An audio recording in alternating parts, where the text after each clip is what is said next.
he doesn't hear them discussed enough. The one question is, why is the Holocaust a problem for the Middle East? You hear that a great deal. The Middle Eastern countries, the Palestinians, didn't murder Jews during World War II. So why should it be a problem for the Middle East to deal with all the Holocaust refugees? Question number 2 is, why do we not hear more conversation about Arab refugees, Jewish refugees from Arab nations? And actually, you cited 500,000. It's much closer to 800,000 who are refugees from Morocco, from Iraq, from Iran, from all of the Islamic countries. Anyone want to take that question? Well, let me start with this. In terms of the Nazification efforts during World War II, Jeffrey Herf, H-E-R-F, very, very capable, very bright historian, has written an entire book on this. Part of what's remarkable about the book is, Herf says the archives, he's a German scholar, he said the archives were there for years and no historian would touch it. But there was, now I'm not going to get into the complexities of this, but the Germans were very careful. They understood what in Nazism would resonate in the Middle East, and they poured this in. There was a denazification effort after the war. In Europe, there was never any kind of denazification effort, of course, in the Middle East. In terms of the refugees from, Jewish refugees from Arab countries, it's a very, very important point. As is this point. There are those who are calling for genocide in the Middle East. Again, as you know, Ahmadinejad basically is, Hamas certainly is, Hezbollah certainly is. There are also those who are simply calling for ethnic cleansing. I would ask our friends on the left, how can you be in favor of ethnic cleansing? What you're looking at here is a Middle East that is Judenrein, that there are no Jews, there are no Christians, the Christian minority has been decimated all throughout the Middle East, and no minorities whatsoever. It's why the Kurds, for example, and I was in Kurdistan not long ago, why they have so much quiet, not so quiet, support for Israel. They understand that a Middle East without Jews will soon be a Middle East without any minorities, including them. Ahmadinejad thinks he has a great debater's point. Why did you bother? The Europeans committed the Holocaust. Why did you make the Palestinian people suffer for that? Which is a complete misreading of Israel's history. Israel's history did not begin in 1945. The movement to settle the ancient land of Israel on which Jews have been living since the second millennium before the Common Era, did not begin just after World War II. It has been an ongoing project, the first Aliyah in the 1880s and so on. So that is just a complete misreading of what the founding of Israel was all about. There's no question that the Holocaust had an effect on some members of the United Nations who voted in favor of the creation of the State of Israel, but it was not, by any stretch, the whole story. And this is very, very important. And this combines the 2 points that you made, and they're both important points.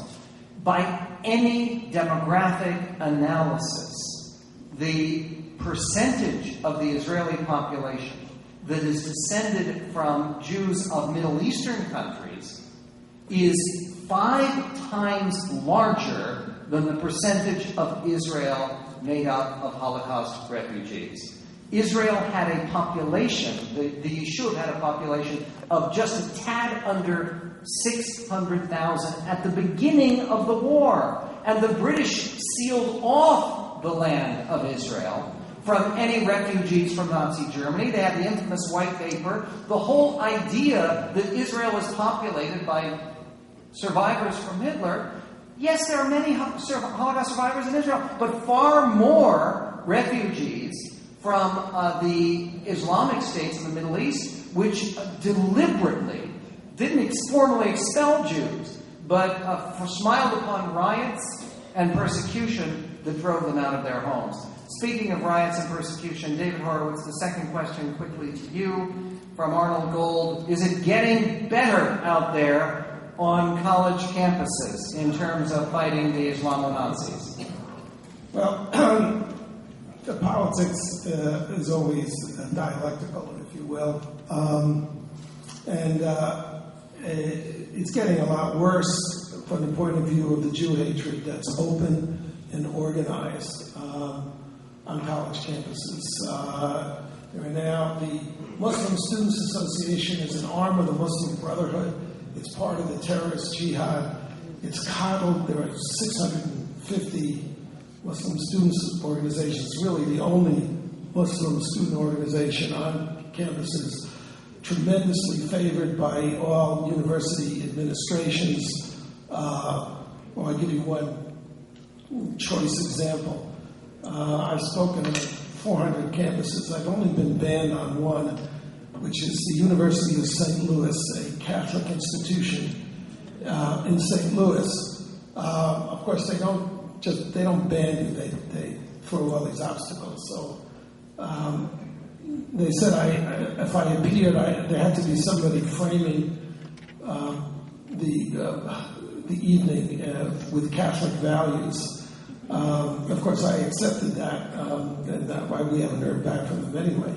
But the very week I got that news from the students who had invited me, St. Louis University held a 3-day conference held by the Muslim Brotherhood, the Muslim Student Association.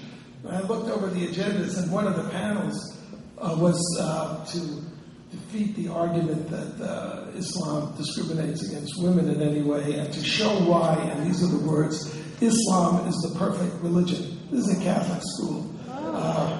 So I'm banned. Okay. Across the country, the Muslim Students Association is holding Israel Apartheid Weeks every spring, capped by Nakba commemorations, which is a genocidal day, all financed by university funds. The somewhat good news is that some of the Jewish kids are finally going to stand up to these groups. The Hillel organization has been absolutely terrible. It's all about appeasement. All they want to do is build bridges to people who want to kill them. And this is the biggest problem that Jews have, which is the desire to prove that we're superior to other people. The other people would never have vacated Gaza and leave it to a terrorist state. Other people do not as a group turn the other cheek when they're faced with people who want to kill them. This will be fatal in the long run to the Jews, not only because the appeasement doesn't work, but it incites people see us as arrogant in doing this. So we like every people, Christians do it as well, try to set a standard of decency and humanity, but don't dig your own grave in the process. Okay. We have about 6 more minutes. So, third question, Mona or Cliff, do you want to take the question?